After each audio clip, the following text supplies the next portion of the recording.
physical ID will be returned here within 2 hours, I'm assured. So if you've walked with all your source documents, you can enroll, and within 2 hours, you will get that physical document, the e-ID.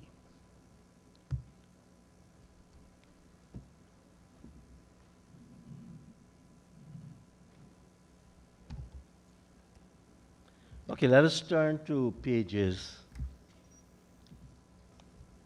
112 and 113. The Ministry of Local Government and Regional Development.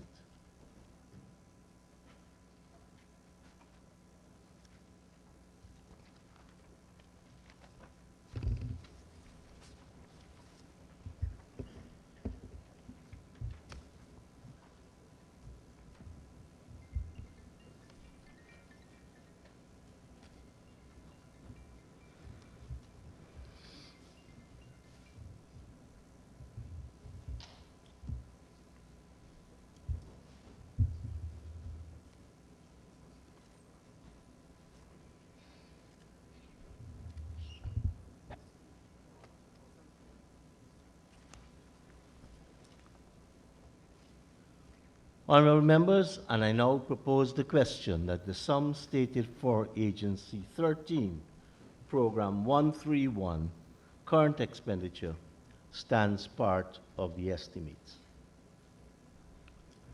Mr. Chair, can we direct the Honorable Minister to Volume 2, page 86, Indicator 1.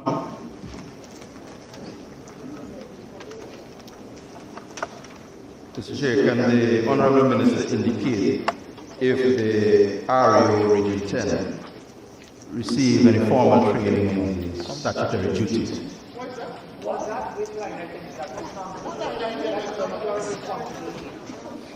Honorable Member, Mr. Hetzberger, just give me the page, please. Volume 2, page 86, Indicator 1.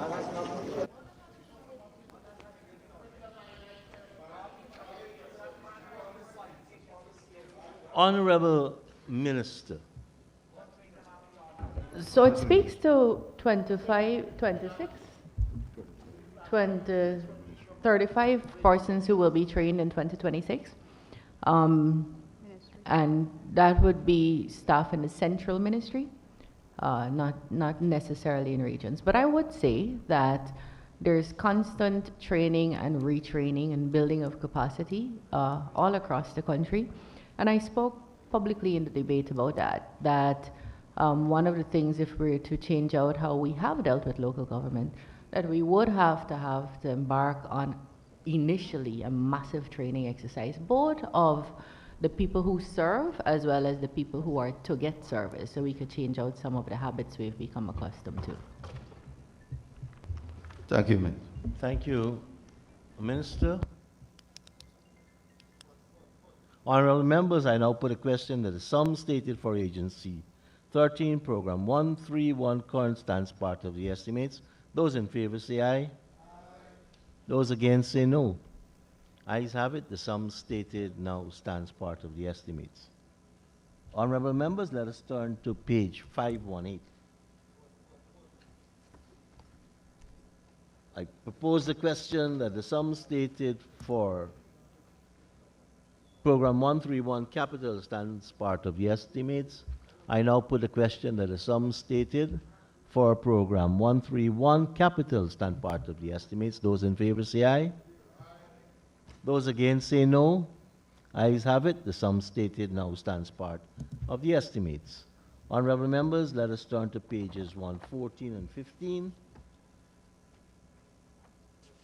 And I propose the question that the sum stated for Program 133 of Agency 13, current expenditure stands part of the estimates.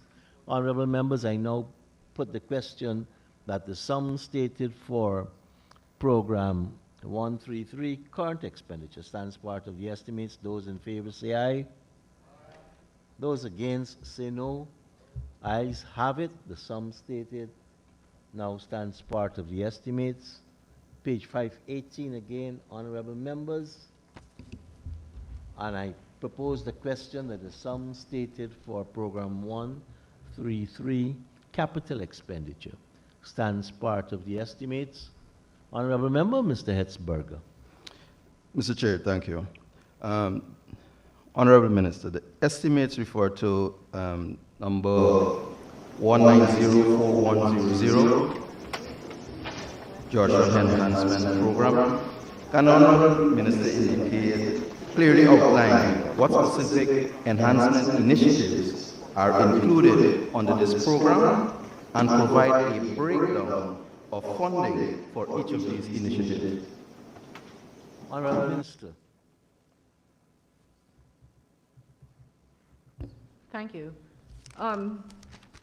As the name suggests, it's to enhance Georgetown so that the residents of Georgetown could live how we said we wanted people to live, comfortably and in a wholesome environment, with good streets and good drainage and enhanced spaces where their children could enjoy our country, as well as restoring what we know to be the beautiful part of Georgetown.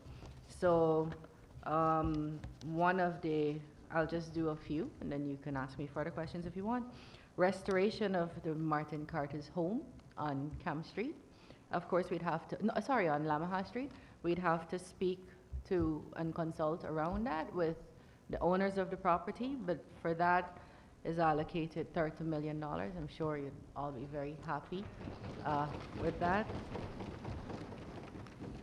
Restoration of avenues. You would have seen recently that the Ministry of Public Works lit up the East Street Avenue, which changed life in East Street for not only residents, but all the people using the businesses in East Street, such as the Balancing Hospital and the other businesses around there.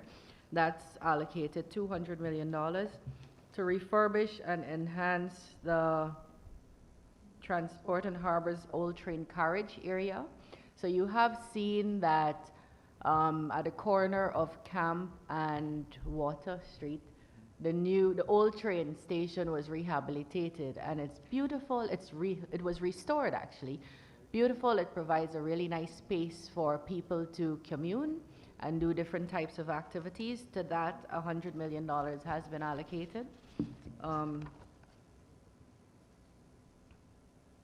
For the design and construction of green spaces at West Rumveld, East Rumveld, North Rumveld. You may have seen recently that we walked through and visited with those communities, and there are some specific things residents asked for. Of course, further consultation will have to be done on those. The rehabilitation of, in collaboration with, or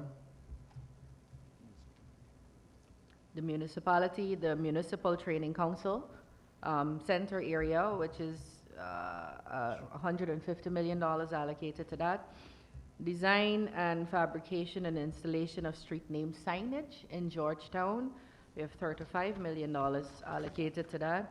And then the rehabilitation of the Stabroek Market will continue. That's a rollover project. Construction of the Tiger Bay multipurpose court. That's a rollover. We're finishing that off. You may have noticed that now in Tiger Bay, instead of liming on the street corner and possibly doing some things that we may consider antisocial, what happens in the evening now is that the young people are on this court where we have a public-private partnership, PPP, because good things are associated with PPPs, where Mr. Matai, the Matai family, allowed us to use land that they own to build a multipurpose court. And so now we have the young people from Tiger Bay playing other communities like North Rumveld and so on, very healthily engaged in wholesome activities in Tiger Bay. And that is going to be rolled over also at $1,065,000. Thank you very much, Minister. Honorable Member, Mr. Mahi Paul. Thank you, Mr. Chairman. Mr. Chairman, this sum has a $2 billion specific. May I ask the Honourable Minister if the $2 billion specific is towards drainage and the remainder is towards the several projects indicated? To the mark. Right.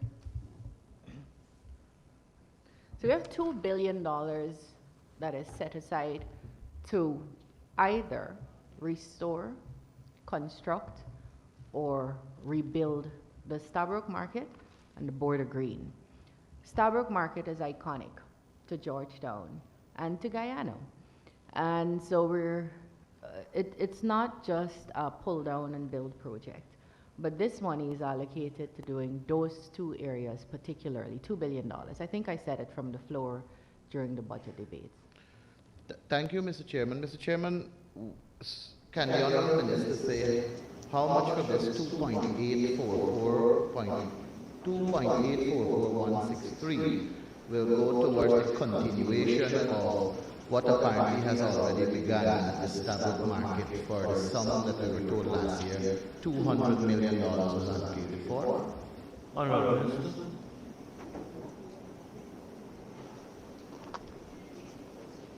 So, $2 billion was allocated to these two markets, which is totally separate from last year's rehabilitation. So for this year, for 2026, the estimates we're currently examining, it's $2 billion allocated to address the construction, reconstruction, restoration, and or rehabilitation of the Border Green and the Stabroek Market. Thank you, Mr. Chairman. Mr. Chairman, specific to Stabroek Market, from this allocated sum, it's a rollover project, which means that the project began earlier. And guided by your volume 3, the project began on the 1st of January 2025. There are monies in this sum, as the minister indicated, for the Stabroek Market continuation. Yes. We already spent $200 million as guided by the book that is before us. How much money from this allocated sum are we to now spend in 2026, having already spent $200 million on the Stabroek Market? Honourable Minister. So to continue to complete the project started last year, there is a sum of $74,791,000. Sir, may I ask the Honourable Minister what specific the $74 million will do, given that we have already expended $200 million on the Stabroek Market?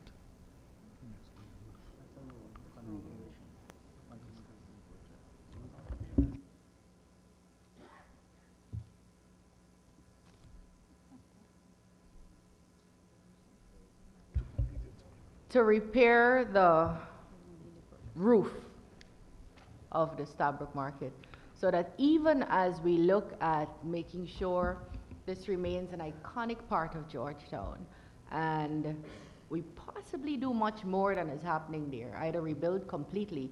We want the vendors who are in there right now and the hundreds of consumers that travel through there not to be wet when it rains. So we're fixing the roof continuing to fix the roof at a cost of $74,791,000. Mr. Chairman, may I ask the Honourable Minister, given that we have already spent $200 million on the roof, as indicated last year, and we're adding $74 million from this allocated sum for the very roof, is this the final cost to rehabilitate the roof of the Stabroek Market to the tune of $274 million?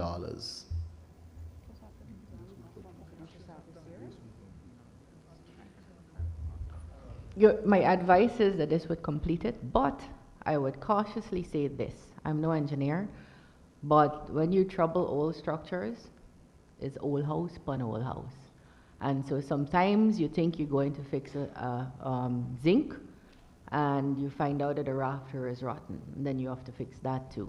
And then when you find out the rafter is rotten, you realize the pole that was holding it up is also rotten. So we didn't talk to you about a pole here that is holding the roof up, but when you look at the roof, you may very well find that. So I want to say that as per the experts' advice, they should complete it, but bearing in mind our practical experience about how, or my practical experience about how repairs go, I would say that I'd have no hesitation to go back to the Ministry of Finance to say, we didn't get what we set out to do done with what you gave us. Could you give us some more?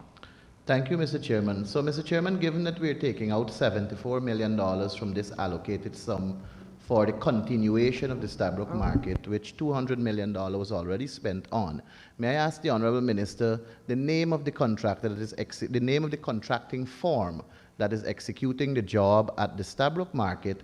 When did he or when did the firm begin the work, and what stage are we at with the current work on the Stabroek Market to the tune of $274 million? Honourable Minister.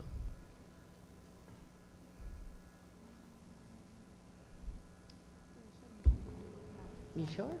I'm advised that we didn't bring along with us the contractor's name, but that's something we could easily get before the end of the day. Thank you very much, Minister. Sir, thank you very much. May I ask the Honourable Minister what stage we're at with the work, and when did the work begin? Since $200 million was already expended last year on this project.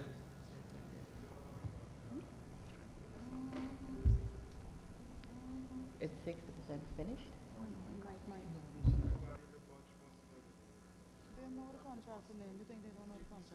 You know the name for me. But you are going to this one all the time, but you don't know. The $200 million from Ahmad, 200 It defeats your governance narrative. That's what it is. I'm advised by the engineer that the work has started. It was awarded in November last year, 2025. It has started and it's expected to finish by March month end. Thank you. Considering that even as we do this, we didn't want to disrupt the lives of our vendors and the people who use the market, so it's taking a little bit longer than perhaps initially anticipated. Mr. Thank Chair. you. Honourable Member, Mr. Maipal, could I take the Honourable Member, Ms. Halley? Sorry. Just clarification. Can the Honourable Minister state what percentage of works have been One completed? moment. We got the name. The name of the contractor is BM Properties, Inc. That's the name of the contractor. Thank you. Thank you, Minister. Honourable Member, Ms. Halley. Yes. Can the Honourable Minister state what percentage of works have been completed on the roof?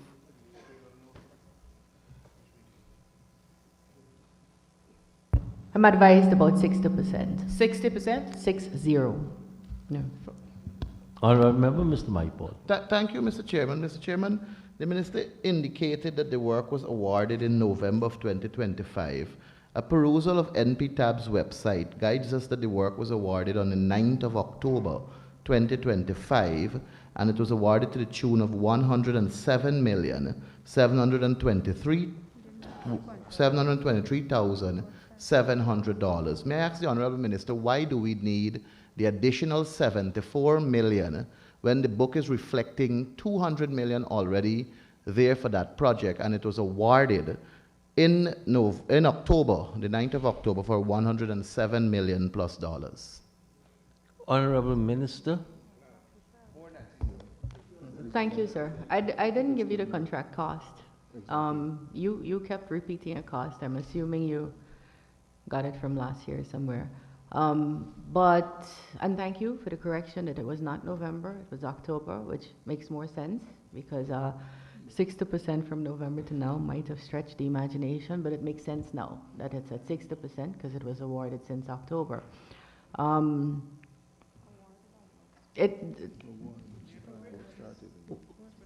Awarded, work started in November, and because we pay as per completion, measured works, all hasn't been paid. Mr. Thank you. Chairman, one other question before we move, please. The contract, as directed on NPTAB's website, is for the Stabroek roof, the repair and rehabilitation. The entire contract sum awarded is $107,723,700. The allocated sum in 2025 was 200 million. The Honorable Minister is coming before this House now from this allocated sum for 74 million more for the very project, which was awarded below the sum approved last year. My question is, why do you need $74 million more for a project that you have already awarded to a sum way below what was approved last year? Well, the Stabroek Market is a big market. In fact, it's called a big market. We didn't know that. And so I have to assume that the work for last year and the work for this year are not the same work.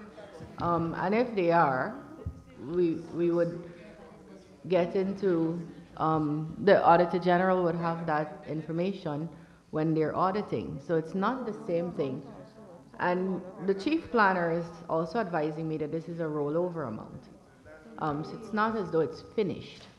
But like I said, we could well have told you last year, we're fixing the roof. And what that meant was changing out zincs. And that was phase 1. And in phase 2, what we're doing is rafters. It could very well be that, something like that. Sir, may I ask the Honorable Minister in the same line, is there money that will be used for the continuation of the East Rumvelt Market, the Border Green Market, which was supposed to commence where we approved 260 million last year. The East Rumvelt Market, we had approved 50 million last year. And the La Penitence or Alboystown Market, which is close to you, sir, for $100 million. And the green space at Merriman's Mall for $75 million. Are there sums of monies in this allocated sum here for the continuation of these projects? Honorable Minister. So this year's budget caters for $45 million to do the East Rumvelt Market. We did not do it last year. And the next one is the La Penitence or Alboystown Market, which we had approved 100 million for last year. It will.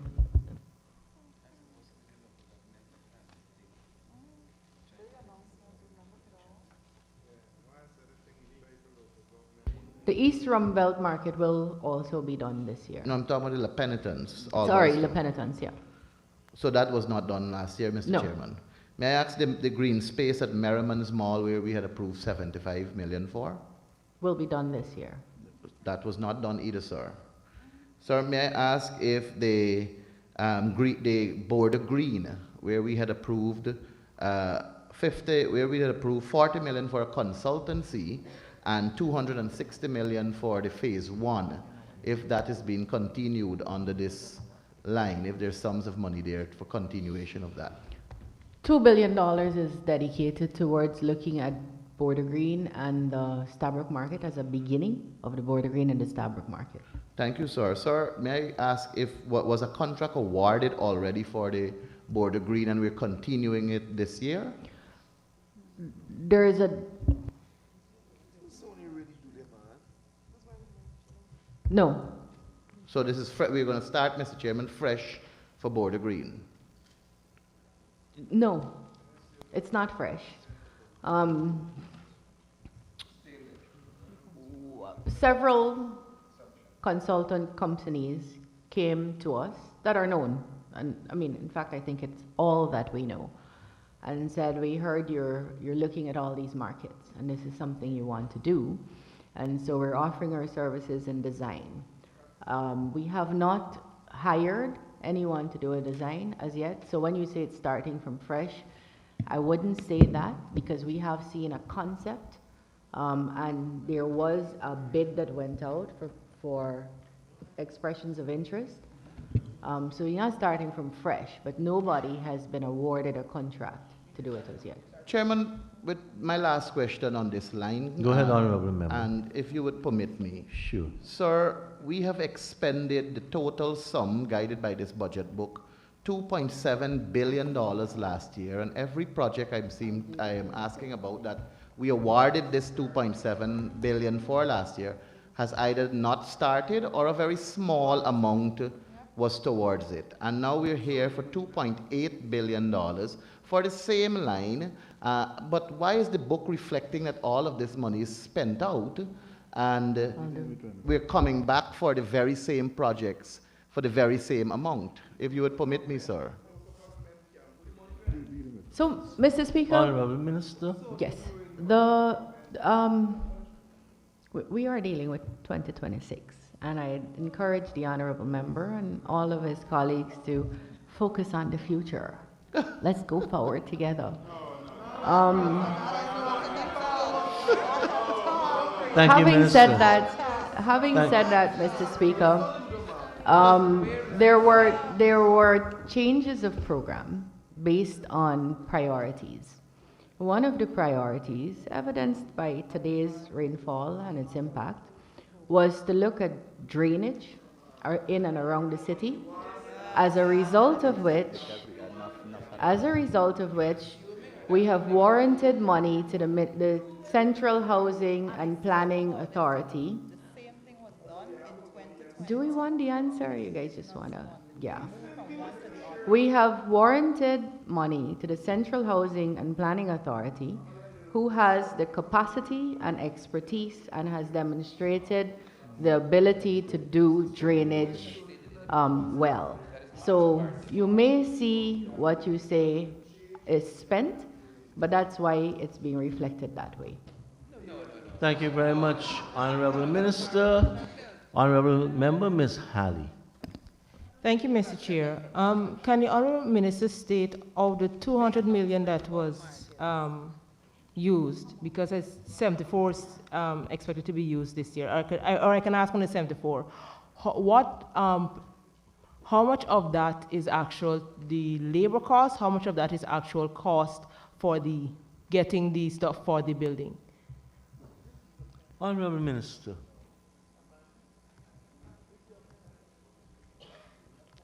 So generally, when we award contracts, the contractor decides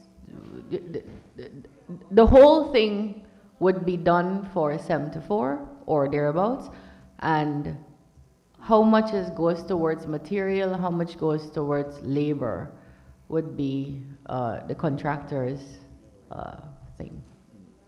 Thank you very much. Honorable members, I now put the question that the sum stated for Program 133, capital expenditure, stands part of the estimates. Those in favor say aye. Those against say no. Ayes have it. The sum stated now stands part of the estimates. Pages 116 and 117.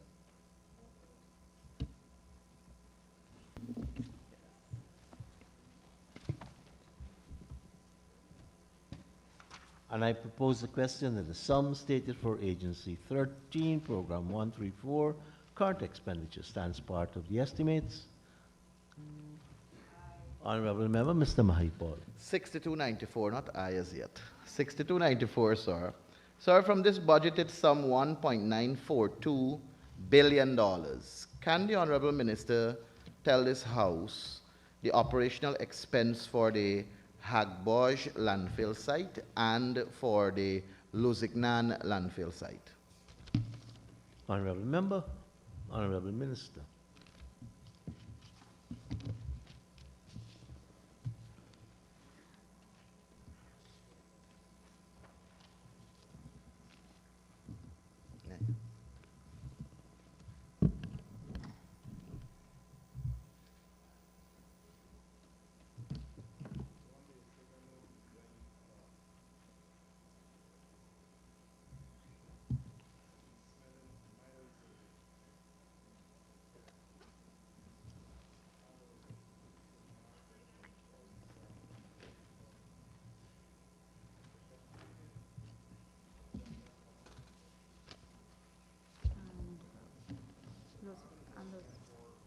You asked for Hagbosch and Lusignan? Yes, yes, Minister.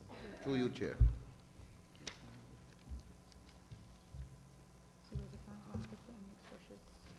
Lusignan would be $150 million and Hagbosch would be just under $400 million. Sir, may I ask the Honorable Minister the name of the contracting firm that is managing the Lusignan landfill site and the name of the contractor that is managing the Hagbosh landfill site? Honorable Minister.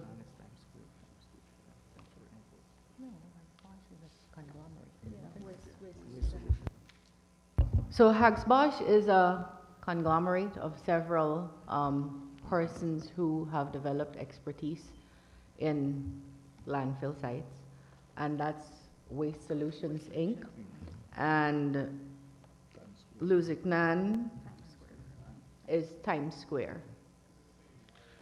Sir, may I ask Times Square, may I ask the Honorable Minister, what is the tonnage of waste that goes to the Lusignan site per day and the tonnage of waste that goes to the Hagbosh landfill site per day?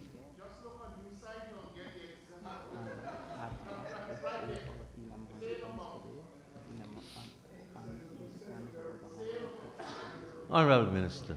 So Hagsbosh is about 1,100 tons per day, and Lusignan is over 150 tons per day. Thank You want to go? Mr. You want us to add you to that? Thank you very much, Mr. Chairman. Mr. Chairman, without a doubt, the Hagbosh landfill site is within an area that is developing. We're having roads, we're having people with homes. The buffer zone really has been significantly not only reduced but encroached upon. Is there any sum of money in this line to cater for a consultancy to open a new landfill site with the same specs and make better for more modern for to cater for the waste that is going to Hagbosh, so we can finally close Hagbosh and use the land more constructively? Honorable Minister. Yes, I love that you're asking about Hagsbosh. And so Hagsbosh began as the first landfill site that we had in the country. What you said was right. I thank you for recognizing, by the way, the amazing development that's happening on the East Bank with all the housing that has been distributed by the government so that people now have assets and places to call their homes and can live in dignity. Thank you for recognizing the beautiful highways that have been constructed over the last 5 years. And those are things that have affected the initial buffer zone. Hagsbosh, if you would recall, in or around, because I had the same complaint, we were getting foul smells all the way into the residential neighborhoods, Eccles, Windsor Estates, Providence, Prospect, as well as on the highway. What I'm advised by experts in the ministry is that there are 2 times garbage smells. 1, when it's fresh, or 2, when it's decaying. What we were getting, the decaying garbage travels, the smell travels further, which is why you were getting it in the communities.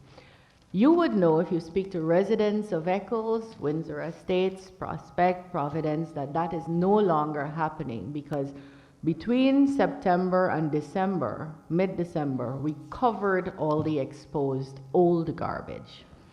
What you are getting now is a scent on the highway, and that is from new garbage, because we've just opened cell 3 at Hagsbosh.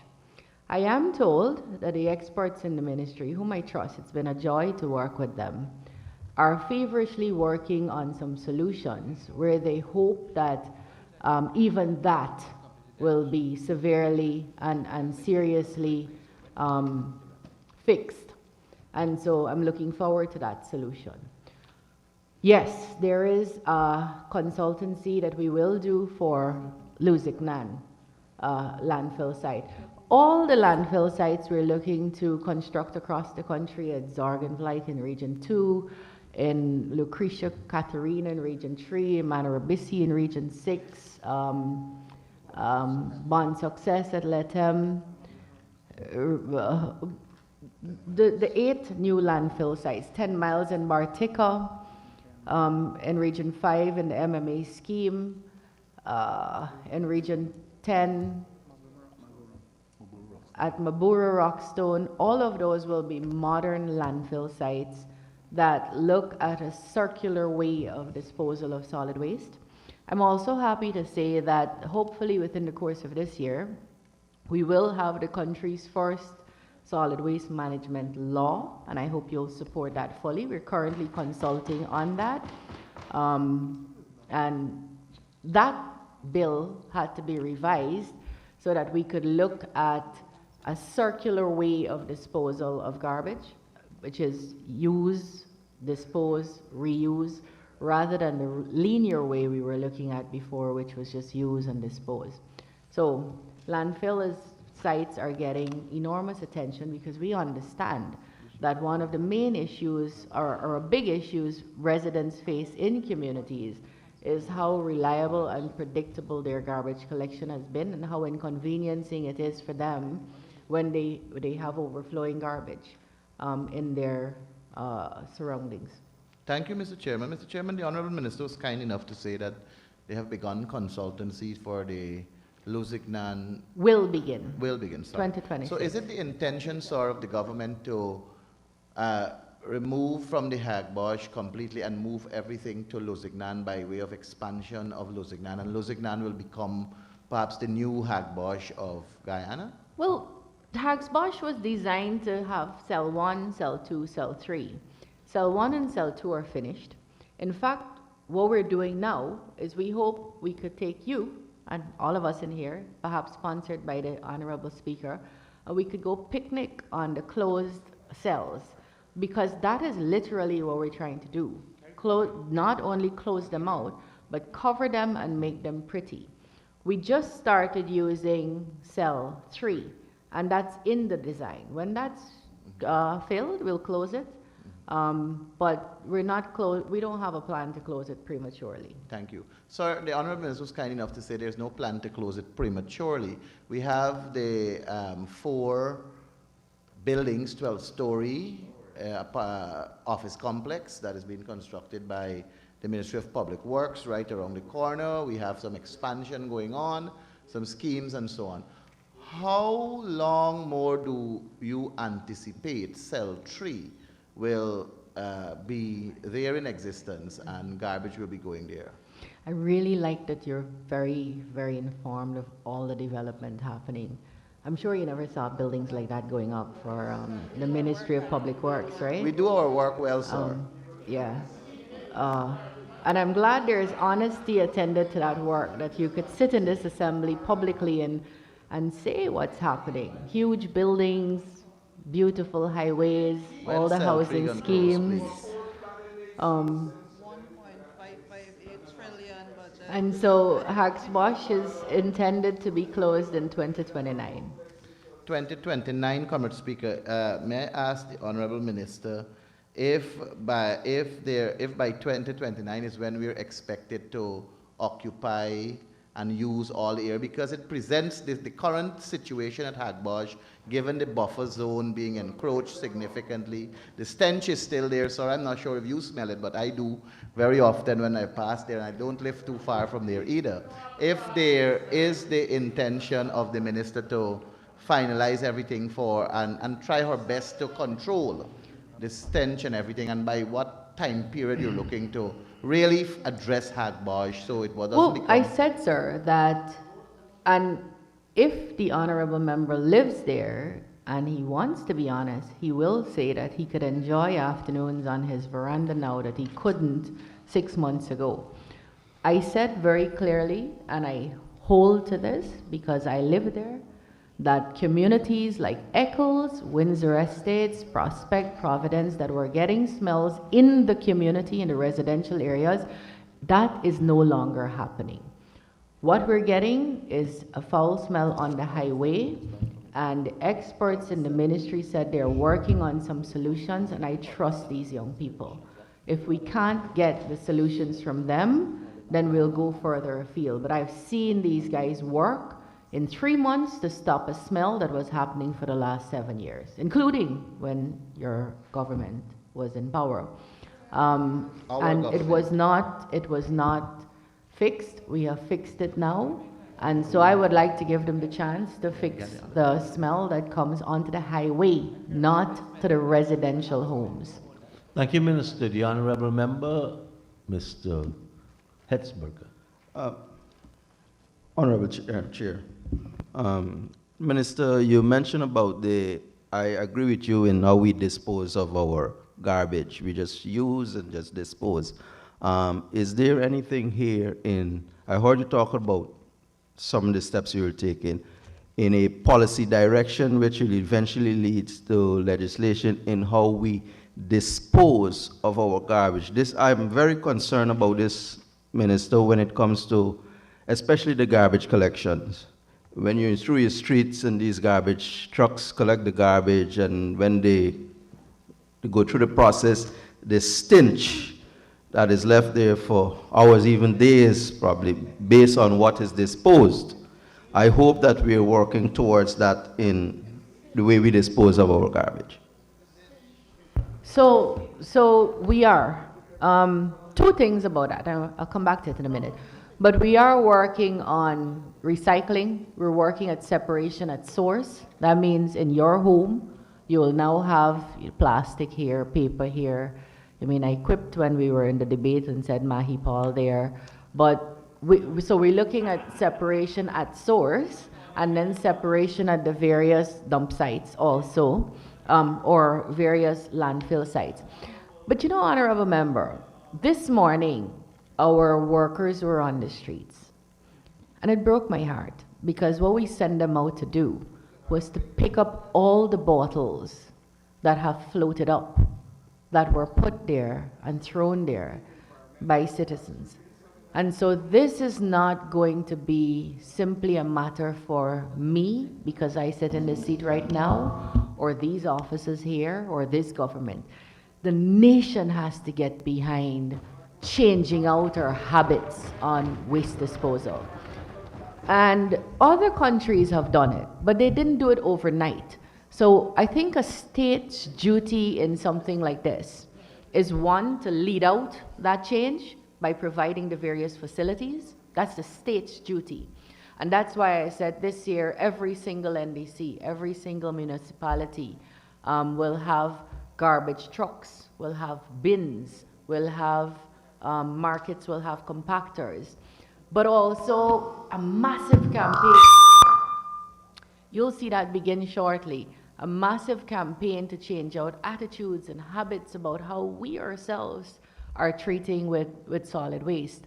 And I hope you can join that campaign. And the people who believe in you, if there are any, that you know, you get them to hear you when you say, we don't want you throwing garbage on the streets. We don't want you eating your Chico and spitting it out on the road. We don't want you businessmen paying people to go throw your garbage somewhere else, even though facilities are available. So I think that's a good thing this entire House could get behind. We could cooperate on that. Sometimes, and I hope that wouldn't be true about this Honorable House, sometimes opposition political parties find it useful to make sure we keep the status quo. So you have a cause. Look, the place nasty. Look, the place flood. But we could get behind this because it's good for Guyana. It's good for Guyanese. It's good for children. So together we could try to change out these habits. Mr. Chair. Go ahead, Honorable Member. Thank you, Ms. Mr. Chair. Just to Guzia. follow on from what the Minister just said, I've heard about reusing, etc. But I wanted whether the Honorable Minister could say to us, because I know there are at least 2 local operators with the ability to recycle plastics and have the ability to convert it into products like cones, etc. So I'm wondering whether the minister has in her thinking or in the policy of the ministry to perhaps look at partnering with these operators and maybe incentivizing the collection of plastic bottles, etc. Is that anywhere in what you're thinking? Honorable Yes. Minister. Yes, the broad answer is yes. I want to be careful because incentivizing always almost has a financial sum allocated to it. And so I want to be careful with saying yes, but we have right now persons who are looking at recycling. There are some complexities to the issue about how much waste is needed for recycling to be beneficial. And so that's what some companies are looking at. I'm happy to say that one known company has invited me to see his operation, Mr. Stevens, which is somewhere on the East Bank. And so we are looking at how we can encourage positively as well as through penalties negatively the changing out of these habits. We're looking at a bottle depot, you know, so that you get compensated for bringing the bottles rather than pitching them on the street, you know, those kinds of things. So yes, we are looking at it. And thank you for being interested in it. Thank you very much, Minister. Honorable members, I now put a question that the sum stated for Program 134 current expenditure stands part of the estimates. Those in favor say aye. Those against say no. The ayes have it. The sum stated now stands part of the estimates. Page 518, honorable members. And I propose the question that the sum stated for Program 134 capital stands part of the estimates. The honorable member, Mr. Mahipol. Thank you, Mr. Chairman. From waste disposal, we move again to markets, sir.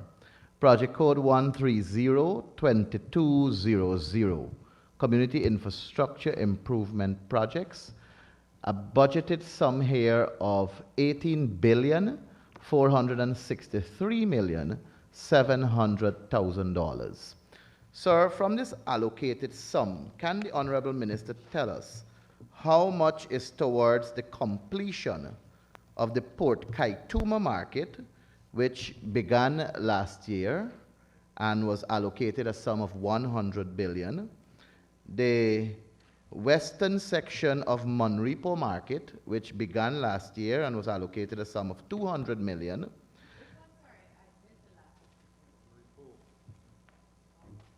and $75 million for the rehabilitation of the Unity market, which began last year, $50 million for the Rose Hall market, $75 million for the Bath market in Region 6, I think, Region 5, sorry, $50 million for Rosignol Railway Line, $200 million for the Anna Regina market, and $30 million for the Port Morant market, $79 million for the, $180 million for the number 79 market, and $40 million for the Lethem Municipal Market. Those are some sort that we have allocated, approved, and based on the guidance of the book, it was expended in 2025. From this allocated sum, how much is towards the completion of these very markets that began last year? Honorable Minister. So these are the sums that are rolled over into this year to be completed this year. Port Kaituma at 38.383, 38,383,000. The Bath Market, 95 million and 4,000. The Railway, Rosignol Railway Line Market, 29 million. Rehabilitation of Unity, 1 million. Rehabilitation of Rosignol, 25.6 million. Sorry, not Rosignol, Rose Hall. Rehabilitation of Port Moran, 2.3. Rehabilitation of number 79, 50.2. Rehabilitation of Lethem, 42.9, give or take a couple thousand here or there for all of them. Thank you, Mr. Chairman. Mr. Chairman, with these sums that the Honorable Minister was kind enough to call, which are allocated in this $18.5 billion, would this see the completion of these markets? Honorable Minister. I want to, it would complete what the initial scope of works was. However, markets are this hub of economic activity for the people who vend there. It's a place of communion for communities. It's a place of socialization. It's part of our culture. And so this would complete the initial scope. Whether we continue to be happy with what the initial scope was would become an issue. Because I now want to see markets that might look a little bit differently. We have some minimum standards. We want to make sure every market has good sanitation, good sanitary facilities, excellent protection from the weather, which would be roof, organized stall spaces, organized vendor spaces, so wet fish and so on in one place, haberdashery in another place, dry goods in another place, cloth and fabrics in another place. So what we want evolves over time, and I believe, so this, to answer you directly, this would complete the initial scope. I wouldn't want to say that's the end of whatever we have to do at those particular markets. We might have a new scope that is more evolved. Thank you very much, Mr. Chairman. Mr. Chairman, the Honorable Minister may have missed the Anne Regina market, where we expended 200 million last year. How much is to complete that market this year? Honorable Minister. So Anna Regina was not done last year. It's going to be done this year. Thank you, Mr. Chairman. Mr. Chairman, may I ask the Honorable Minister, the markets that were listed there that the Honorable Minister gave the sums that are allocated in this sum here, means that contracts were awarded. May I ask the Honorable Minister the name of the contracting form for the markets she just listed, Port Kaituma Market, the western section of Monrepo Market, No, hold on. the Unity Market, Rose Hall, Bath Market, Rosignol Market, and the Lethem Market, sir. Wonderful. And the awarded sum, if possible, from the Chairman. So Monrepo, I don't know, you seem to have particular interest in particular markets, so we got to comb through all the several markets we're looking at. Because I oftentimes, sir, visit these markets and they don't reflect the amount of money budgeted. Monrepo would be per mall trading and distribution, and budgeted would be $303 million. Which other one he said? Which one?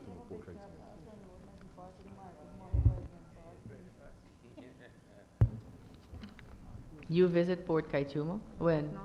Bath Rosignol Market would be DBL Group Inc. and rolled over would be $29.5 million.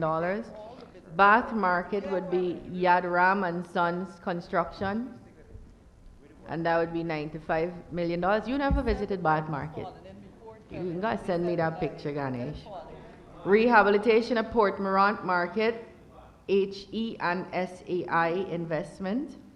Rehabilitation number 79, Yadram and Sons Construction. And the Lethem Market, KV Contracting Services. And these... Rosignol Market, sir, please. Go ahead, Minister. And to be clear, these markets all went to public tender, were evaluated at the National Procurement and Tender Administration Board, which is directed by law, and therefore awarded in accordance with the law. The Rosignol Market, please, sir. The 50 million last year was spent. Minister, Rosignol Market. DBL Group Inc. But I'm telling the honorable gentleman, he never went here, sir. He said he interested in them because he went. When So he went to we'll make a Rosignol. special arrangement for the two persons to go to all the markets. Thank you, Comrade With Chairman. 2 baskets in each hand. Mr. Chairman, may I ask the Honorable Minister what percentage of the Rosignol Market in specific is completed thus far? Honorable Minister. So, yes, 2 markets had issues that we had to be conscious of, and I've been very clear that, you know, as much as we want to build these markets and get vendors off the road, we also have to be very conscious that this is their livelihood. And 2 markets gave us some trouble where vendors thought at Christmas or the run-up to Christmas would not have been an ideal time to build, and one of them is the Bath Market. The other is the Rosignol Market, but those have begun. Sir, may I ask the Honorable Minister, how much money from this allocated sum is towards the culture market in Palmyra, Region 6? Honorable Minister, Culture Market. It's 404, sorry, it's in 3 lots, the culture market in Palmyra. And the rollover sums would be 404 million, 0.8. Like I said, give and take a couple of thousand all through these sums. 408 million at 0.3, $284 million. And yeah. Thank you very much, Minister. Thank you very Honorable much. Member, Mr. Mike, I have the Honorable Member, Mr. Hitzberg, taking a little while. Honorable Minister, thank you, Mr. Chair. As we are on markets, is there anything in the budget here as it relates to Pleasance Market? Yes. Yes. And that was- if so, Honorable if Minister. While that amount, we please. find it, yes, while we find it, I had a really pleasant experience there. I had lemonade. When last you had lemonade from the bottle? yesterday. Yesterday? Yeah. Right, so they had lemonade there. We had a really nice Sunday morning visit. And the Pleasance Market, the vision for it is to, because of its smallness, where is it?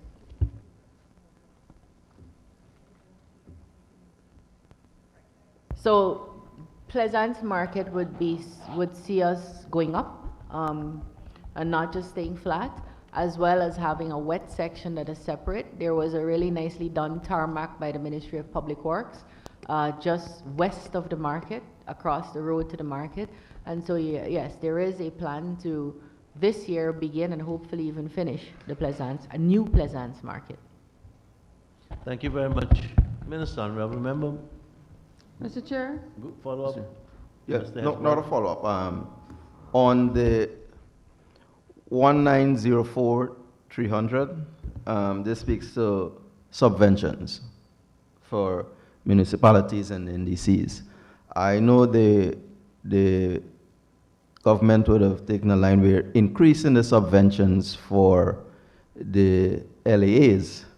I would like to know, and for the nation, what criteria did we use to raise the subvention? This is against the backdrop, Honorable Minister, that when you look at the LAAs, especially the NDCs, they are not the same in population and size. And take, for instance, I'll give you an example, Moro Perico, as compared to Lagrange Nimes, two different LAAs in size. How do we justify that across the board subvention for all these? And if we go to the municipalities, for 50 million, when you look at Madia as compared to Georgetown, how do we justify those across the board? So we didn't raise the subvention for this year. It remains what it was last year. But it's $30 million per NDC and $50 million per municipality. We did raise it as a government from what it was before, a time you might be more familiar with, where it was nothing really. I think the question is valid because I myself have had that question. You have some NDCs with 12 villages and some with 12 streets, and then you get the same thing. So it's a good question. It's something to look at, and it is something I'd like to look at too. For now, it remains at $30 million per NDC, $50 million per municipality, which is moving from $5 million and $18 million before. So a huge increase, gives a lot more autonomy, allows for a lot more work to be done in communities locally that are determined directly by those communities. But it has not been increased from last year to this year, but it's a valid comment. A follow-up, Honorable Minister. With the distribution of these subventions for my education and for the nation at large, how are these subventions dispersed to these LAAs? and the usage, how they report on the usage. Right. So we're very committed to following the Constitution, our country's most supreme law. And so we insist that local organs consult with their communities and then go back to council, discuss what may be best, and then present to the ministry what it is they'd like to do, as a result of which money is then released to do that work. And then it's obviously audited. Thank So you that's very how, much. that's the process. Thank you very much, Minister. I Mr. have Chair? the honorable member, Ms. Natasha Singh.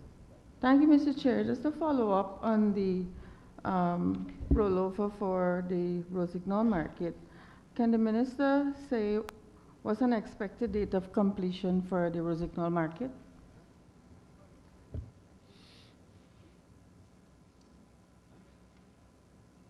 Three to Minister? 5 months. Honorable member, Mr. Mahipol. Thank you, sir. Sir, I wanted to ask the Honorable Minister for the name of the contracting forms that are dealing with the 3 lots for the culture market at Palmyra and the awarded sum. And I wanted to go also to follow up on my honorable friend's question on the subvention, to say that it adds up to $2.6 billion. The budgeted sum here is $2.8 billion. What is the ministry intended to do with the additional $200 million? Honorable Minister.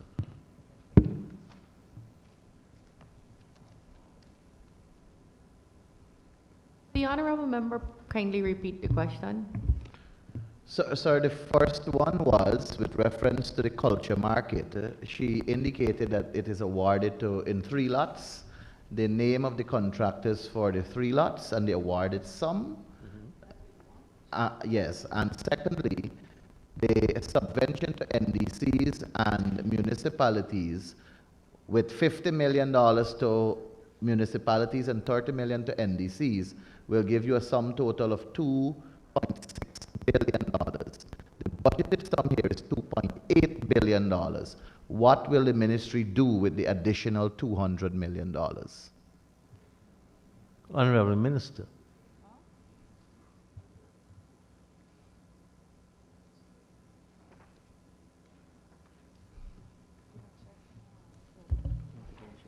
So the 3 lots that were awarded, and they are persons in law, Blueprint Builders, Inc. was lot 1 at 404.8. Sorry, the contract sum is 468. Second lot was Permall Trading and Distribution. Contract sum is 480.3, $100 million. The third lot was A&K Construction at $334.1 million. Again, give or take a couple of thousands. Mahipol. The $200 million that is from the subvention to NDC and municipalities, the extra $200 million. But that's based on your calculations, right? Right. Yes, sir. At 10 municipality by 50 million and 70 NDC by 30 million gives you 2.6. Go ahead, Minister. So in every local democratic organ, particularly at the NDCs, we are putting in, not we, the government is, but the Ministry of Housing is really aggressively creating single window spaces where persons could go, and instead of going to the environmental health officer and then the architect and then the NDC and then housing to get a permission to do an extension. And you know, we have more disposable income in the country now. People are doing better, there are more jobs. More people are owning their own homes, are being able to extend their homes because our country is doing better, our people are doing better. So this is a very important program for us. At these NDCs, we pay sometimes for the internet, we pay sometimes help desk persons. So although it's majorly run by the Ministry of Housing because it is hosted in the local democratic organ, sometimes to make sure it works, we help out under this line with this. Thank you, Mr. Chairman. Honorable Member, Mr. Mahi Paul, let's give the Honorable Chief Whip an opportunity. This is how we're taking long. Thank you, Mr. Chair. Going back to the subventions, can the Honourable Minister state whether there is a criteria that the NDCs and the municipalities have to work with when determining how they spend their subventions? Honorable Minister. Again, a consultation with the people the money or the programs are intended to benefit. So that's the first thing in terms of process. Whether we have a written document on what they can do, the answer is no. But it has largely been understood to mean smaller projects because other ministries deal with larger projects. So a footpath bridge, a bus shed, community ground, to fence a community ground, fix a small street. Those are typically the kinds of things we see. Thank you. Just to follow up, Bearing in mind that a street would be done by the Ministry of Public Works, drainage would be done by NDIA. should be. Well, your colleague just said how many streets and highways were built. So I mean, we drive in the same, we live in the same country. The street network has changed out completely. I mean, you'd have to be blind not to see that. Honorable Minister, honorable members, this is really informative engagement, but I am testing the patience of some people. I'm 7 minutes over, so I can take. I just have one follow-up, sir, and then I'm Go done.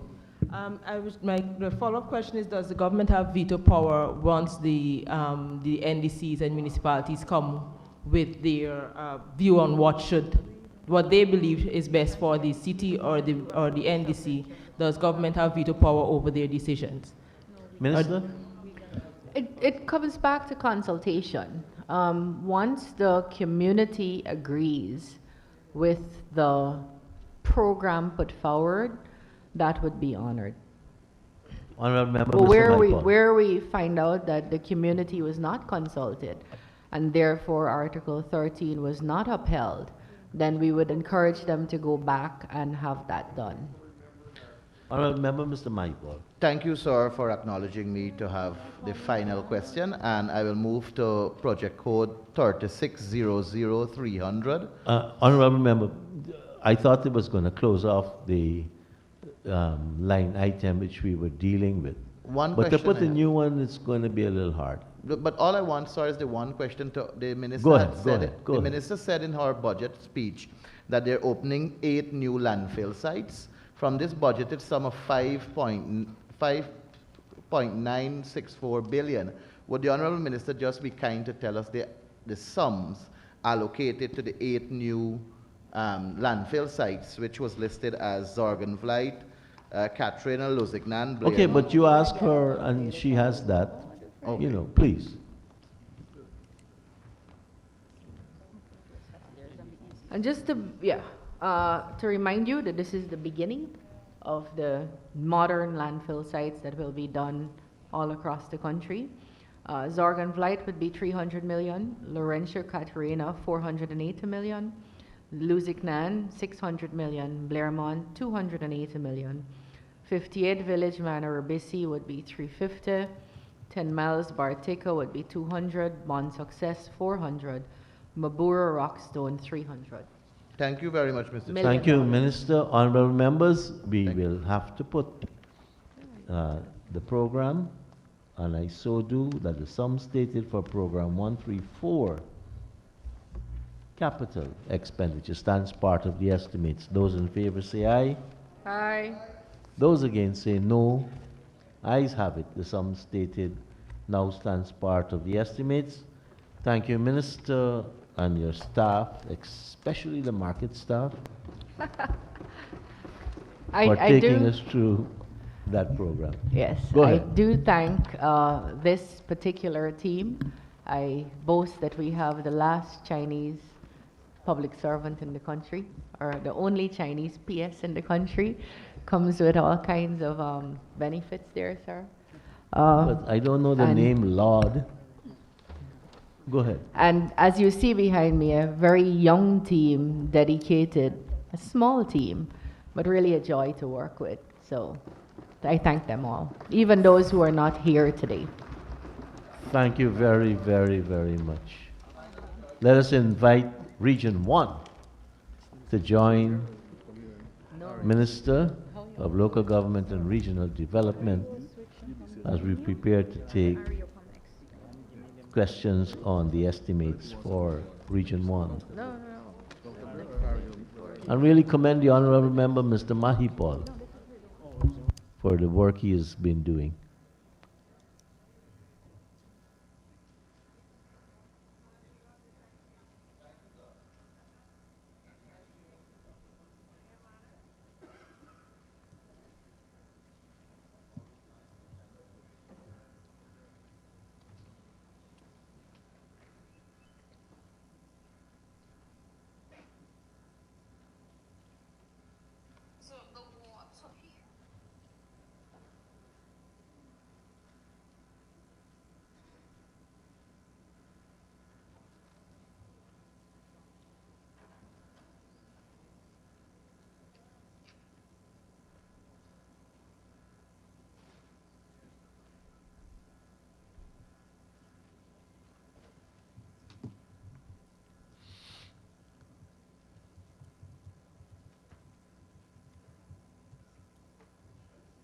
Thank you.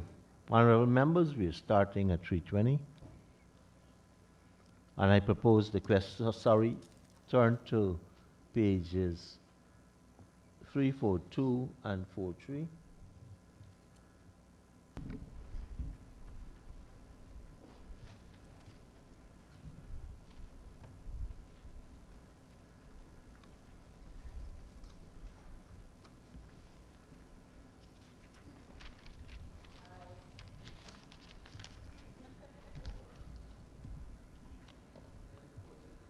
Honorable members, I now propose the question that the sum stated for Agency 71, Program 711, Regional Administration and Finance current expenditure stands part of the estimates. The Honorable Member, Chief Whip, for the opposition. Thank you, Halley. Mr. Chair. Mr. Chair, can we turn your attention to 6116, where there is a significant increase in contract employees? Can the Honourable Minister state the designation of these contracted employees? Honorable Minister. Yes, 3 typist clerks, 1 clerk, 1 caretaker, 2 kitchen maids, 1 data entry clerk, 1 cleaner, 3 accounts clerks, 2 community liaison officers, 1 cook, 1 district development officer, 1 handyman, 1 senior personnel officer, 1 confidential secretary, 1 driver, 1 supply expediter. Honorable Member, Ms. Halley.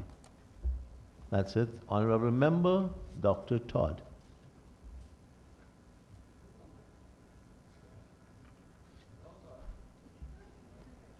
Honorable members, I now put a question that the sum stated for Agency 71, Program 711, current stands part of the estimates. Those in favor say aye. Those against say no. The ayes have it. The sum stated now stands part of the estimates. Let us turn to page 553.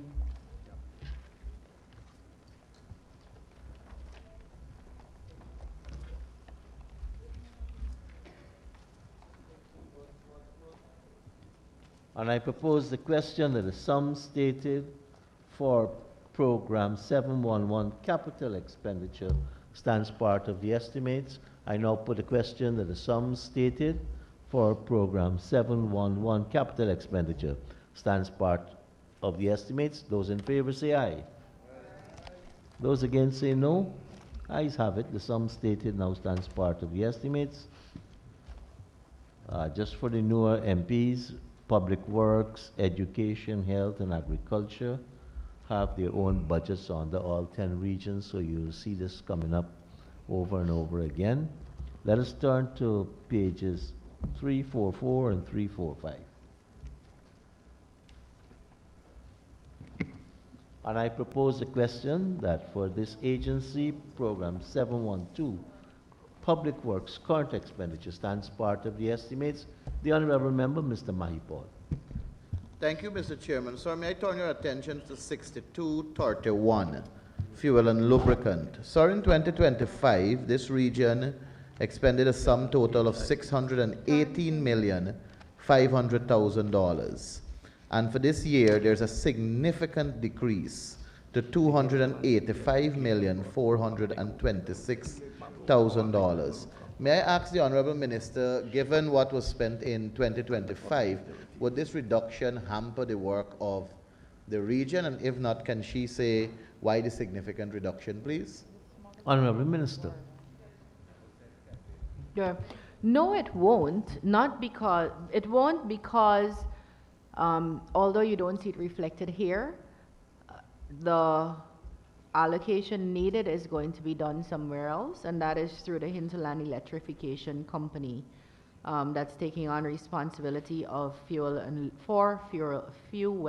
lubricants for the Mabaruma Powerhouse and the Moruca Powerhouse. So the people of Mabaruna and Moruca will not suffer in any way because of this reduction.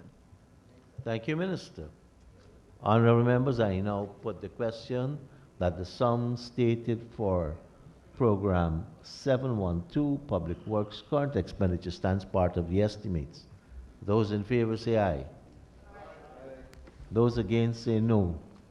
Ayes have it. The sum stated now stands part of the estimates. Page 553.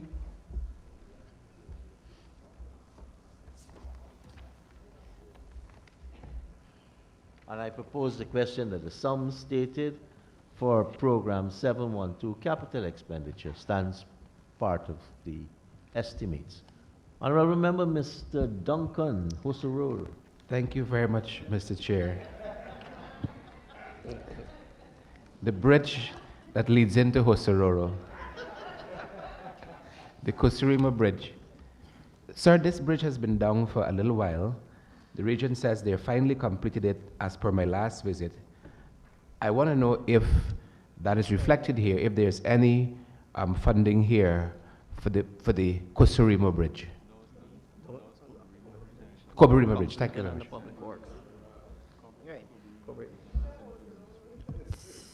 So Speaker confusing me. it is being done by the Ministry of Public Works. It was completed by the Ministry of Public Works. Completed, right? Completed. Thank you very much. Thank you very much, Mr. Chair. What bridges are we catering for here under this line item, on this project? So that would be 2 bridges at Oranok, which is Matrakai, a bridge at Barnes Farm, Matthews Ridge, the construction of a bridge at 50 Acres, rehabilitation of the Gavel Surface Road Bridge. Sorry. Yeah, those 3 bridges that I just mentioned. Thank you, Minister. Under this ministry. But I want to raise with the honorable member as well as other honorable members and the nation that this is not the only ministry that does bridges. So you have an allocation of over $40 million for roads and bridges under the Ministry of Public Works. You might have an allocation under the Ministry of Housing. You have an allocation under the NDIA. So there are very many different organizations and agencies doing all the fantastic work you see. So you mightn't see it reflected in the region's budget or even in the Ministry of Local Government. That doesn't mean it's not happening. Honorable Member, Mr. Duncan. Thank you very much, Mr. Chair. Minister, we're well aware of the projects being executed in the region, and part of this process is to see if they're as lovely as you say they are. Um, could we have the engineer's estimate for the bridges that you are doing? Honorable Minister. Yes, and just to tell you, I have never flown from Maruca to Quebana. I never even knew a flight was available. I went by boat, I went by road, I climbed up a hill that was slidey, but I never flew. And you know What why about- I went several times? Because we're building this fantastic new school there, secondary school, that will take off all the kids from the Barama River who've never had access to discrete secondary education before. So you ain't know Region 1 more than me. You go Is it couple completed? times. Have you flown by It's helicopter? Not, it's not completed. No, I haven't flown by helicopter. I've gone by boat, I've gone by road, and I've gone by Mr. Chair. feet.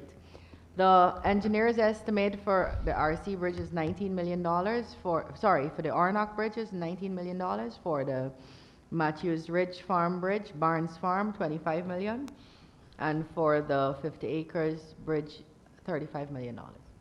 Thank you, Minister. Honorable Member, Mr. Duncan. Thank you. I have the Honorable Chief Whip for the opposition, then I have the Honorable Member, Ms. Dawn Hastings. Thank you, Mr. Chair. 1400400 roads. Can the Honourable Minister state what roads are going to be catered for under here? Honorable Minister. Yes, a road at Mabaruma and at High Macabra. Two different roads. Do you have the engineer's estimate for Yes, that too? at Mabaruma, $18 million, and at High Macabra, $42 million. And sorry, Mr. Chair, and the actual length of the road? 1.5 km at Mabaruma, and at High Macabra, 4.1 kilometers. Thank you, Minister. Honorable Member, Ms. Dawn Hastings. Thank you, Comrade Chair. The question. Thank you. Honorable members, I now put Honorable Member Mr. Duncan taking us back into the ring. Thank you very much, Mr. Chair. Minister, at Silver Hill in Mabaruma, there was a road that was originally done. Residents told us that that road had to be dug up because it was improperly done, and it's now in the process of being completed. Are there sums here for the completion of that road? Yeah. Minister. That's why we stick to line items, because it's not being done by this ministry. Thank you, Public Minister. Works. Honorable Member, By the Mr. line Mahipal. Sir, 2601-400 power supply. I see a sum here. Last year we spent 106,917,000, and this year we have a budgeted sum of 50 million for the provision for electricity distribution networks.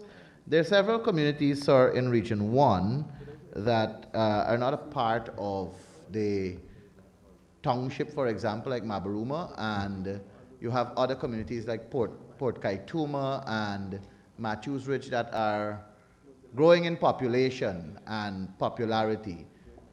Is this sum to expand the network to capture more communities, or is it to further develop what is already existing and make it more resilient in terms of power supply? Honorable Minister. Yes. So we're establishing a gridded barometer. Barometer is now going to get a grid for their community, and we're upgrading and expanding at Waramuri. Now, if you know where Waramuri is, they just got a brand new secondary school for the children of both Waramuri as well as those villages like High Macabra and so on. So they actually need brand new secondary school with classrooms and labs, and their first secondary school. So they actually need an expansion. So that's what's happening there. Thank you, Minister. Thank you, Mr. Chairman.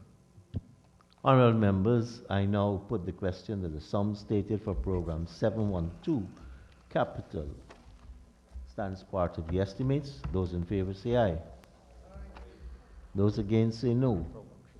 Ayes have it. The sum stated now stands part of the estimates. Let us turn to pages 346 and 47. And I propose the question, same agency, program 713, education delivery, current expenditure. And I propose the question that the sum stated herein stands part of the estimates. Honorable members, I now put the question that the sum stated for program 713, education delivery, current expenditure stands part of the estimates. Those in favor say aye. Those against say no. Ayes have it. The sum stated now stands part of the estimates. Please turn to page 553. And I propose the question that the sum stated for program 713, capital expenditure stands part of the estimates. The honorable member, Mr. Mahipal. Thank you, Mr. Chairman. Project code 1202600. I see a sum there of 321,941,000, and it speaks for the provision of schools and education facilities. But in the description, it just repeats that. Can the Honorable Minister say if this caters for more than one schools or just one, and what is the name of the school? Honorable Minister. Yes, thank you for your question. I'm sorry my friend isn't here, Mr. LaCruz. Honorable Mr. LaCruz. We're building or have built 6 new secondary schools in Region 1. That's to allow for all children in Region 1 to access a discrete secondary education.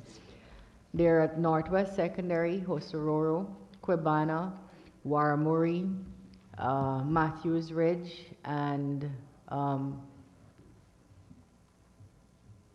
I think I said Hosororo. And we're going to begin Manawaran also. That's 6 new secondary schools. But for this program here, we're going to be expanding the Arakaka Primary School, reconstructing Kariako Primary, that's in the Barama River. I'm sure Minister Sarah Brown is very happy to hear that because she's asked repeatedly. We're extending the Port Kaituma Primary. This will also include a provision for the SEN unit. We're extending Canal Bank Primary, reconstructing a SEN center at Maruka, the sub-region of Maruka. We're building a school at 5-Star Primary, Eyelash Primary, Big Creek Primary, 5-Star, and then we're building teachers' quarters at 5-Star, Eyelash, and Big Creek. Now, I just wanted to point out to you and for the benefit of the nation that places like Eyelash before didn't have schools, because although the country has been deemed by the United Nations to have achieved universal primary education, these were really itinerant mining communities. People have now settled there, and the kind of government we are, we're very responsive. So we're actually going in to build schools where they have new settlements, and I'm very, very pleased about that. So that's what you see showing up here. Thank you, Minister. Honorable Member, Mr. Mahipal. A follow-up, sir. Go ahead. The schools that were named there for some extension and, in some cases, building new schools and the likes, we had expended from this very line 183,135,000 last year, and now we have the budgeted sum of 321.9 million. Any of those schools that were named, is it a rollover that is continuing under this line of which sums are catered for? Yes, 2 of them. Arakaka at $12 million, 12.1, and Kariako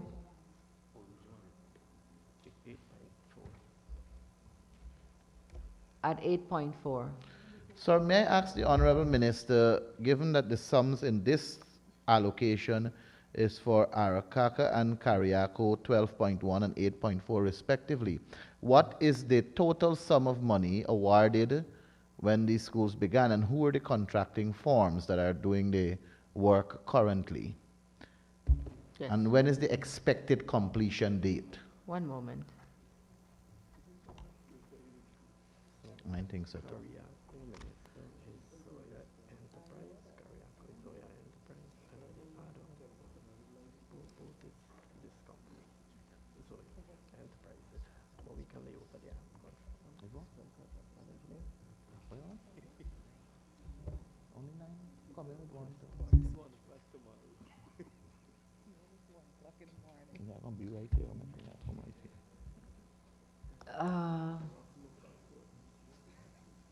I'm advised by the REO that both of them are the contractor is Zoya and Friends. Both schools are being built by one contractor, you said, at the same time? I am so advised. Okay, may I ask what date, sir, were these contracts awarded to this one contractor? Zoya.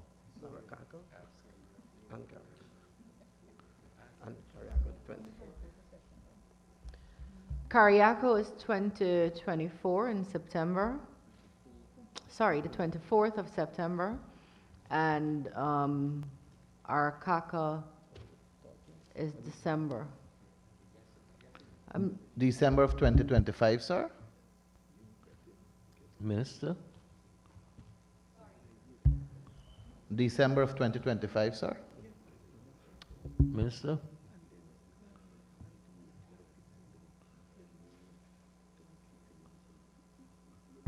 I thought so. I want to be a little bit clearer because I know it hasn't started. I knew it hasn't. I didn't think it started, and it's now being clarified by the REO that Cariaco has not started. It was awarded, and the person is currently mobilizing. So if people at Cariaco who have internet, who heard me say that their school has started, it has not started as yet. It is to be started. It was awarded in December of 2025.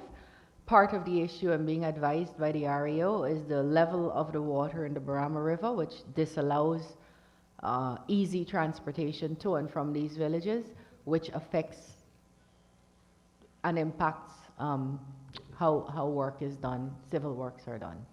So it was awarded, Mr. Chairman, with your permission, on the 24th of September 2025.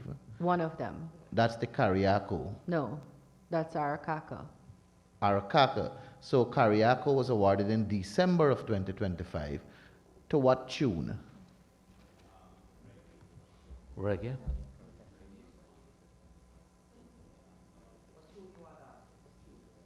To what tune?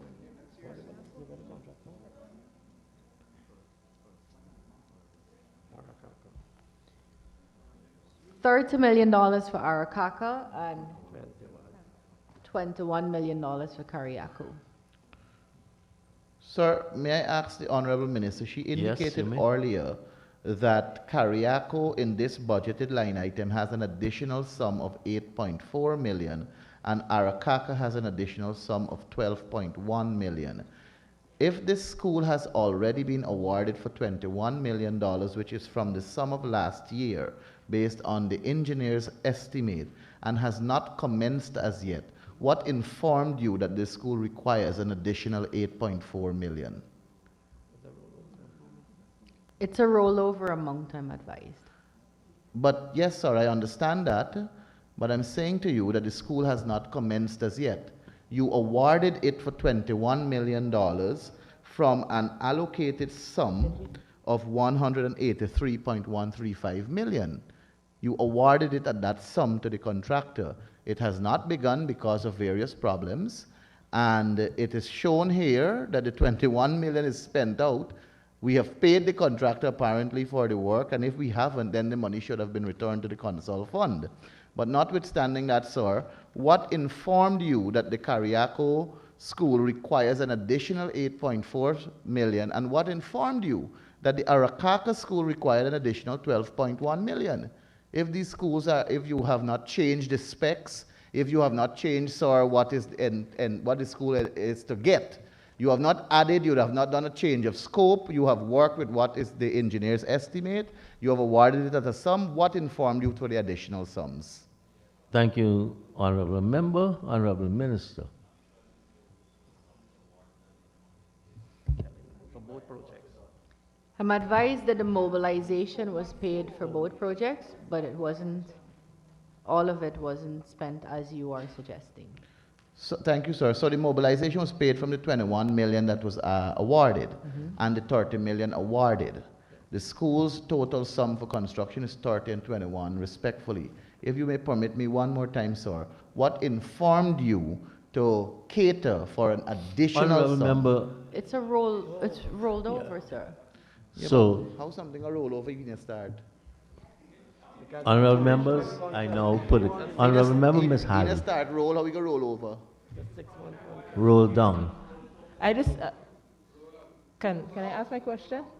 Can the Honorable Minister state what's the date of completion for board schools? Honorable Minister? They have a proposed date of completion.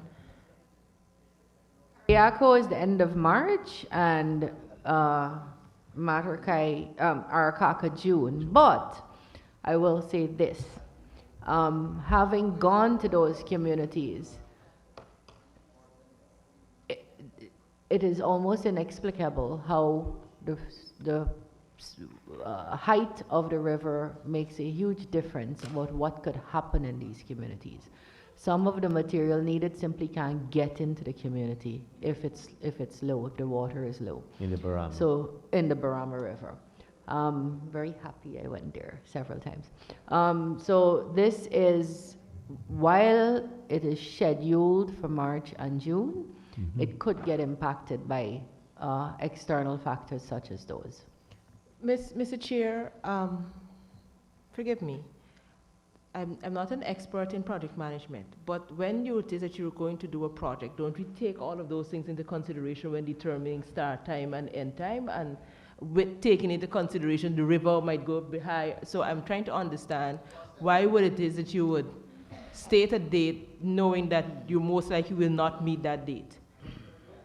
In an ideal world, Yes. at a desk, in an AC parliament, all that sounds nice. In a properly AC regulated. Because in we a have winter rid parliament. yeah, we have a automatic system. Yes. When you feel cold, I have to tell them to shut off. Yes, sir. In an ideal world, sitting at a desk, looking at how project management works, saying that you Yes. should plan for rain and rising of rivers and dropping of rivers, the answer is yes. But I'm sure if you were to speak to Ms. Hastings, she'll tell you it doesn't work ideally, especially in these hinterland communities. You might be able to get wood one season, and then you can get wood from the same community or for the same community in another season. You might get workers in one season, and then a gold rush is found or discovered or established in a place, and you lose all the workers to that gold rush. So you have those kinds of variables that can't really cater for. I'd like to be in the ideal world that exists in your office, at your desk, but unfortunately it's not that. Thank you, Minister. Mr. Chair, I just want to confirm, just want to confirm that the dates that the both schools were awarded were in 2025, or both were in 2025, just to confirm. Yes, ma'am. Thank you. Honorable members, I'll put Thank- Honorable Member, Ms. Fernandez. Thank you, Mr. Chair. Through you, sir. On the same line item, we're dealing with 1202600. If the Honorable Minister could just turn her attention to page 314 in volume 2. When we're looking at the indicators there, sir, we hear the Minister talk about the schools that are being built. A lot has been said about the infrastructure work that is in process and all of that. But if you were to look at the indicators, Honorable Minister, you will see that the 2025 report for matriculation in Region 1 was 8%, with boys actually being 9% and girls 7%. And the target for 2026 is 35%. So my question to the Honorable Minister, yes, we've seen buildings and all of that, but based on these indicators, it says that the outcome is not being achieved. So what differently will be done in 2026 to move the matriculation rate in Region 1 from 8% to 35%? Yeah, so I'm not seeing where you're reading, but I'll take your figures. So matriculation addresses a particular metric. It's 5 or more subjects at the CSEC level that includes math and English. Now, if you don't have schools that children could go and sit in, the actual physical infrastructure, as you call it, then they can't matriculate. We're building 6 secondary schools in Region 1 now. That will tell you the great need that we had in Region 1. So you had children who had no school from which they could matriculate, hence a low number. Once we put these schools in place, you now have the ability, the children now have access, a classroom to sit in, a desk and bench to sit in. We've expanded our teacher training program to a point where we now have trained teachers in these areas. So you're more likely to have children being able to do this fancy word, matriculate, right? 5 or more subjects, including math and English, and passing them. So that's why you see low figures in the hinterland. We're building 44 secondary schools in the country, built or are building. 24 of those, 26 of those are in hinterland communities, regions 1, 7, 8, and 9, and Oriala. Prior to that, those children had no school to sit in. So yesterday I heard the Honorable, your leader, not the shadow of the opposition leader, I suppose, asking why we had a dropout rate. We don't have a dropout rate. We just don't have a place for children to complete. So take Camarang. The kids go to the primary top at Camarang, and at grade 9 they have nowhere else to go to. They're loose into the pasture. So they will be counted as children who didn't complete. But it is that they weren't given the chance to complete. Now that we're building 4 secondary schools in Region 7, Jawala, Philippi, Isano, and Carao, those kids are going to have a classroom to go and sit into, and so they will not be recorded as dropouts. That's Region 7. In Region 1, we're building 6 secondary schools, so you ought to see a better matriculation rate, because not only are we building the schools, we are also training teachers. So right now you have teachers trained in areas that don't provide secondary education, waiting for the schools to finish so that they could provide secondary education. Or you have places like Osororo and Kwabana, where you have expansive teacher quarters, where if they don't yet have subject specialists, we can incentivize teachers and send them in there to deliver the education those children need. Thank you, Mr. Chair. Follow up through you, sir. Go ahead. Thank you, sir. Honorable Minister, I do note your comment about having the schools in the area, but my question more so is when it comes to the curriculum, how is it going to be treated with? And I just want you to note, Honorable Minister, that without the schools and the physical infrastructure that you referred to in 2016, the math pass rate in Region 1 was 21%. 2018, it was 30%. And that was without these schools that you're referring to. And now we're talking about when we do have in the building, it's at 8%. So definitely it goes further than this physical infrastructure. And what are we doing with the curriculum that we're putting at work? It does go further. The stats you quote are pre-COVID. All the IFIs, that would be international financial institutions that did studies on COVID and its impact, made consistent predictions. 1, you would end up with early school leaving, what we call dropouts here, and 2, you would have such amazing learning loss that we would never be able to catch it back. What happened is in 2025, for example, the entire Caribbean dropped by 7% in mathematics. By 2025, Guyana, because of particular programs put in place, such as a math intervention program, the provision of textbooks, geometry sets, calculators, trained teachers, programs on the Learning Channel, we were able to raise our pass rate by 5%. The rest of the Caribbean only raised by 3%. The children who wrote CSEC in 2025 were children who did not get first and second form teaching. They didn't get basic teaching because of COVID. Now you speak of a curriculum and you speak of matriculation. The curriculum for matriculation, let me break that down a little bit. All who can write CXC in 5th form will write CXC based on a curriculum set by the Caribbean Examinations Council. It's not a local issue. And So we can't change the curriculum. What we have to do is reform if needed, what we have to do. But to quote statistics in 2016, in any event, a child writing CSEC in 2016 would have had tutoring from 2010 to 2015 under the PPPC. So that child in 2018 would have been writing their or being tutored since they were in first form, and so that's the results you're seeing there. When you see poor results in 2021, is the 5 years before that you got to look at. So those are some of the complexities we don't like to talk about, but these are the realities. Thank you, Minister. Very busy. Thank you. Honorable members, Chair, I now put a Chair, question. Mr. Chair. Honorable member, Ms. Ali. Thank you. We have, I'm at 240-1500. 2401. Provision for vehicles, boats, and engines. I would like to know if this for the children.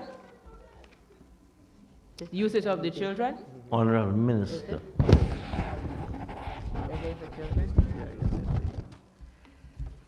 So we're purchasing a SEN bus, that's special education needs. You know, the country is taking a new look at how we treat with children who have special needs as far as it relates to our education sector. In fact, shortly we will open the country's first deaf school. President just opened the country's first disability school in Region 3. And in this year's budget, through the Ministry of Education, the first autistic school will be built. This is to buy a disability bus with a hydraulic lift and 5 outboard engines, again for the Maruka sub-region, for schools at St. Nicholas, Kamwata, Kokrit, and Kariako, and the newly established Waramuri Secondary, where children are coming from Haimacabra and where? Para, Pimpla Creek. I just remember those. And then we have 5 shed boats that will be bought for the same sub-region. So yes, it is for the children of Region 1.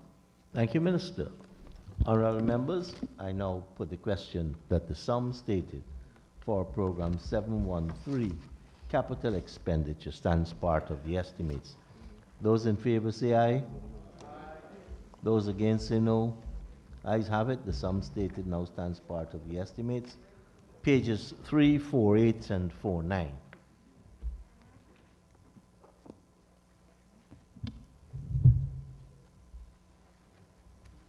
And I propose a question that the sum stated for Program 714, Health Services, current expenditure, stands part of the estimates. Honorable Member Femi Corlett. Mr. Chair, line item 6281. There's been an increase of 37,800,000. Can the Honorable Minister provide a detailed breakdown of this increase? Honorable Minister.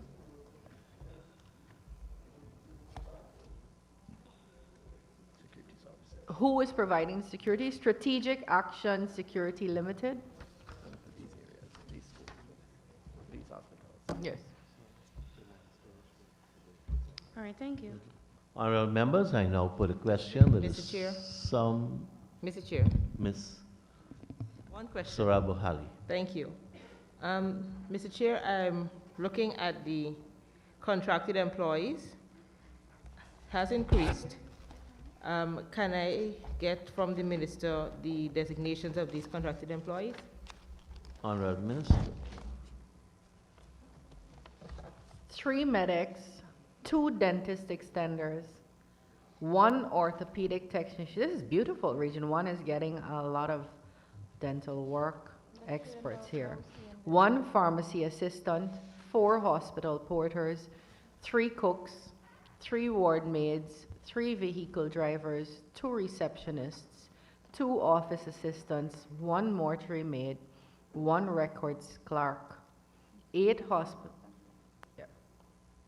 Thank you. Can the Honourable Minister, Mr. Chair, Go ahead. just a quick follow-up. Can the Honourable Minister state whether, based on this increase, whether the health services in Region 1 are now fully staffed? Minister.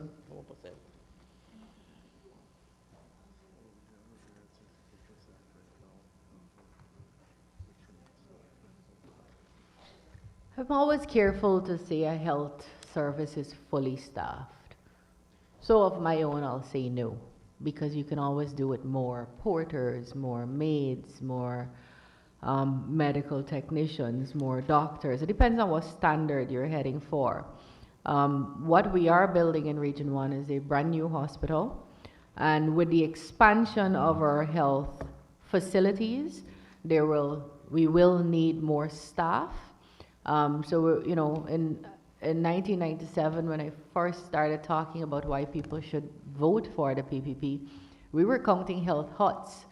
We've now moved to health centers, and we're moving those health centers into district hospitals and then regional hospitals. And so there's always a constant need for a review of what staff you have and what staff you need.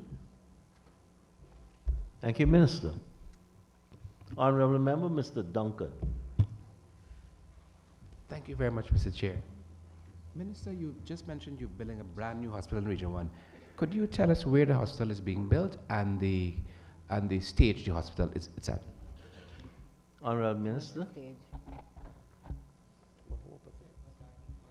It's being built at 3 Miles, Maruka. So Maruka is one of the sub-districts of Region 1. And it's being built through the Ministry of Health, Central Ministry. Thank you, Minister. Honorable members, I now put a question that the sum stated for Program 714 of this agency, Health Services, current expenditure stands part of the estimates. Those in favor say aye. Those against say no. Ayes have it. Sum stated now stands part of the estimates. Let us turn to pages 553 and 54.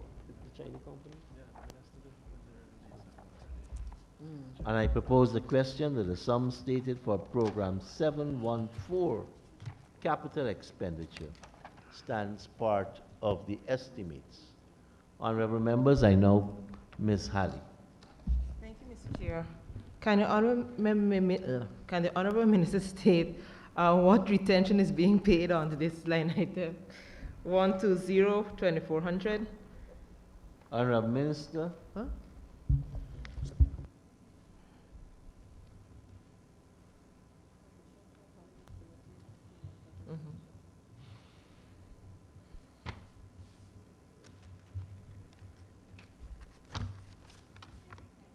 Did you say retention? Yes, it says provision for health facilities and payment of retention. So it would be for the construction of a health center at Haimruni, construction of a health center at Arwanza, construction of a health center at Cloudland, and construction of a health center at Aruka Mouth. Thank you, Mr. Chair. Can you, Honorable Minister, state the percentage completion? Is it that they're all completed at this stage? Minister.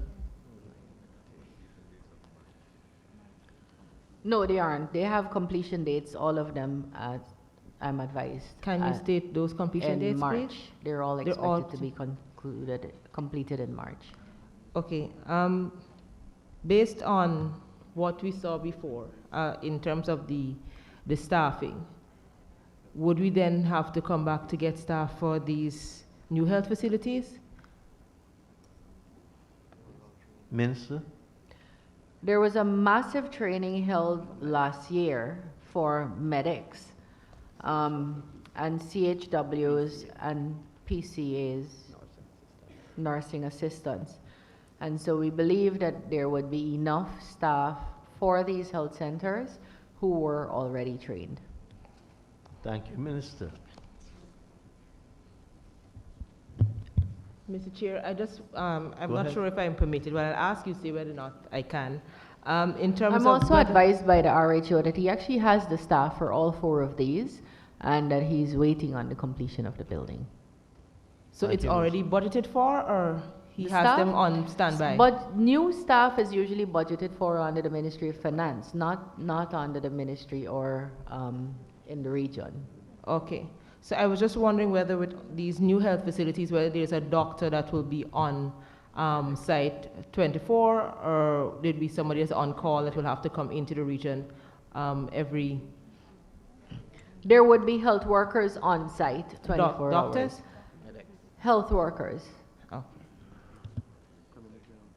Various levels of health workers. Thank you, Minister. Honorable members, I now put the question that the sum stated for program 714, capital expenditure, stands part of the estimates. Those in favor say aye. Those against say no. Ayes have it, sum stated now stands part of the estimates. Let's turn to pages 350 and 51.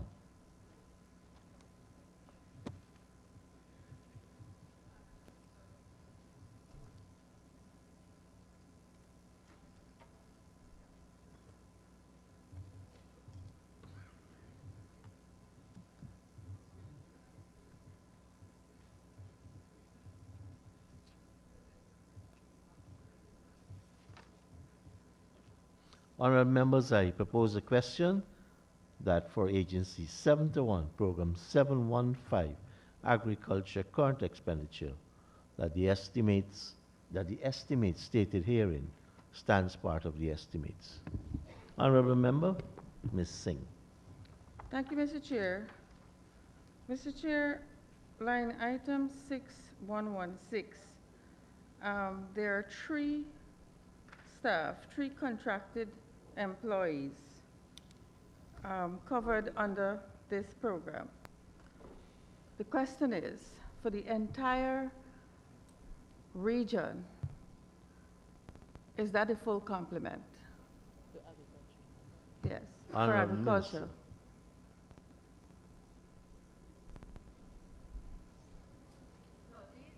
These are new employees who are being supported by the Central Ministry, Ministry of Agriculture.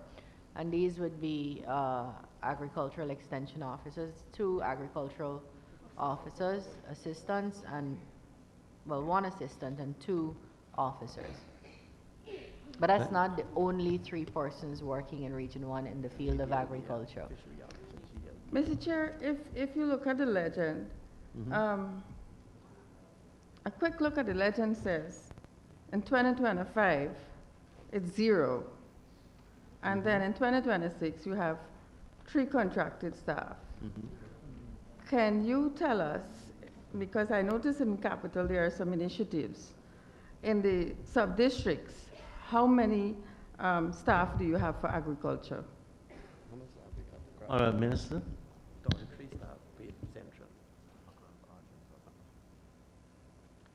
There are about 33 staff members in agriculture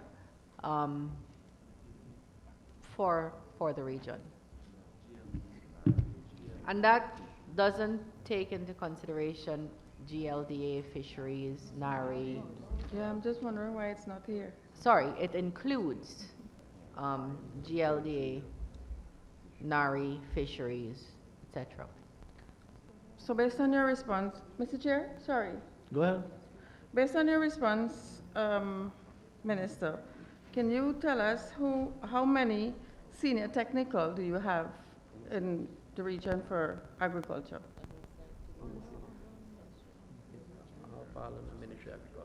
Yes, so I'm trying to clearly haven't been successful. I'm trying to explain that what you see in the regional budget does not necessarily reflect all that is happening in the region.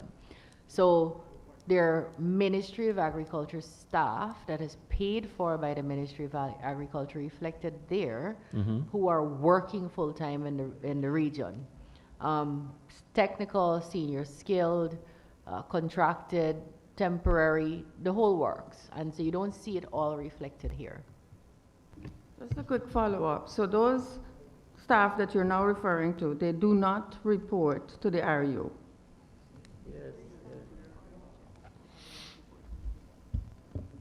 Yes, they do. Thank you. Honourable members, I now Mr. put Chair. Honourable member Mr. Jordan.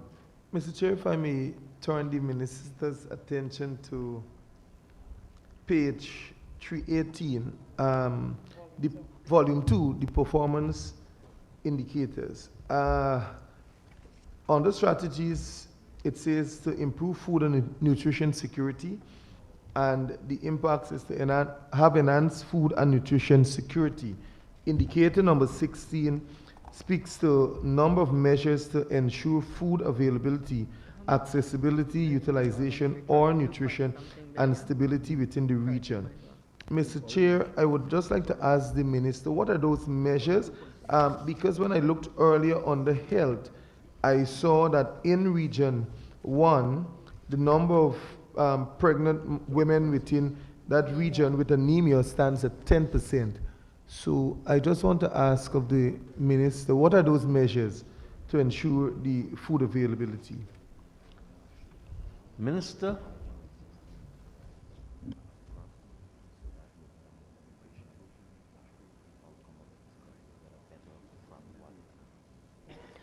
A variety of measures, some proactive, some scientific. So we are looking at more resistant crop types and varieties, resistant to weather, to pests, to the things, the vagaries that might be existing in the particular topography or geography of the region, of the country. We're also actively and proactively doing things like building shade houses and managing and producing from shade houses. We're looking at climate smart agriculture. So a variety of things to make us even more self-sufficient. You would know that we have been declared as the only country in the world is and can produce, who has produced, is producing, and can produce all of the food groups that its people need. And so we should all be very proud of that. Thank you, Minister. Mr. Chair. Honorable Member, Ms. Halley. Thank you, Mr. Chair. Mr. Chair, I'm also at volume 2.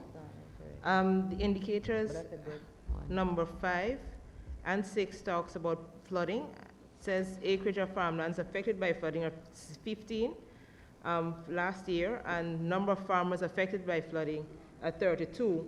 And the target for this year is 0, which is good. Can the Honourable Minister state what exactly is being put in place to ensure that this target is met? Honourable Minister.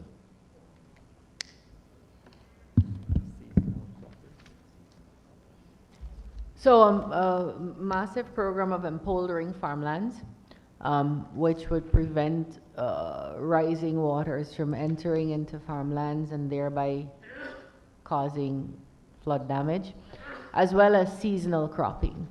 If we know which crops are affected by floods, then we can plan effectively not to be affected by what kind of crops we grow during those seasons.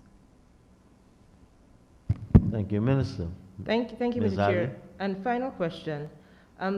Indicator 7 says KM to or farm to market roads constructed, and the target for 2026 is 10. The first question is whether or not the 10 kilometers would see that all farm to market roads are constructed. If not, what would be the total that is required for us to be at 100% where that is concerned? Honourable Minister. This is a huge, huge region. So I don't even have to ask for advice. To say that this would cater for all farm to market roads, considering that in these kinds of regions, the ownership and or occupation of land is wide and varied and sometimes singular. People live so far away from each other. I wouldn't venture to say that this would cater for all farm to market roads. It caters for what the thing says, 10 kilometers. I understand. But the second question was if the minister has a sense of how many farm to market roads would be required for us to be at 100%, and if that is ever possible given the demographics, the state of the region.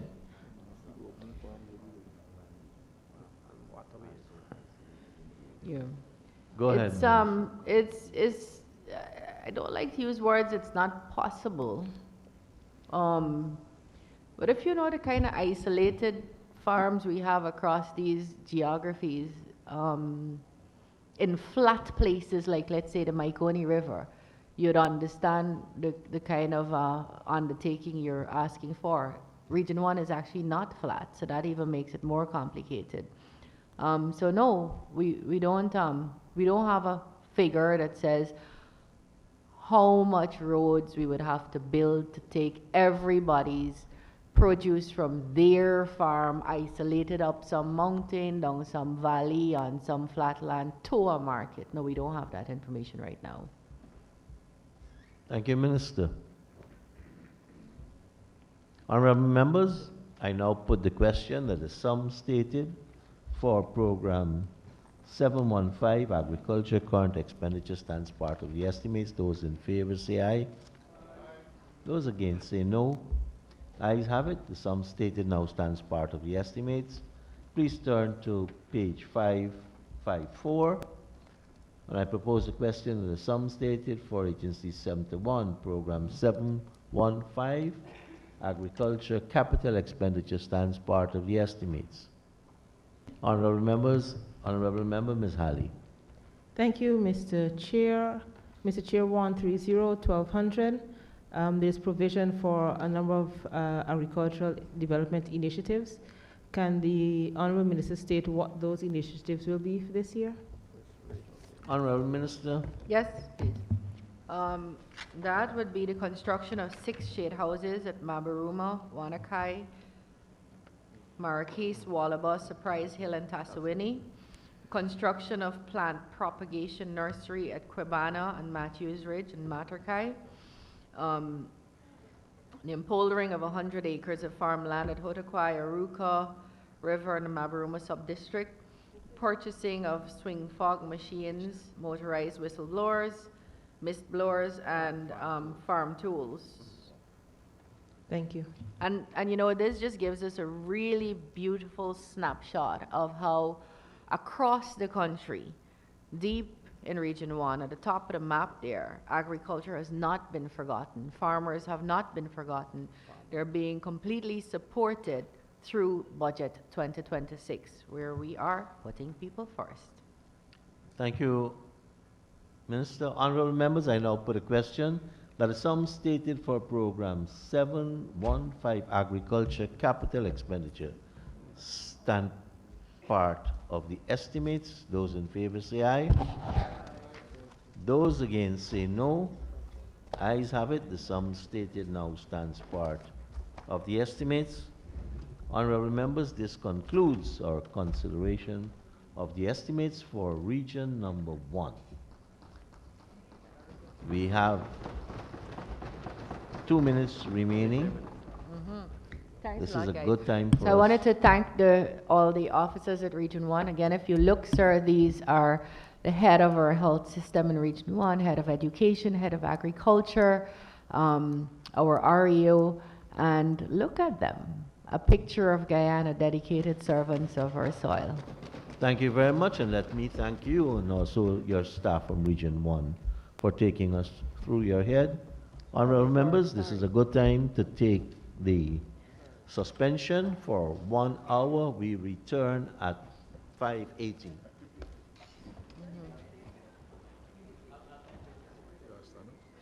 Yeah.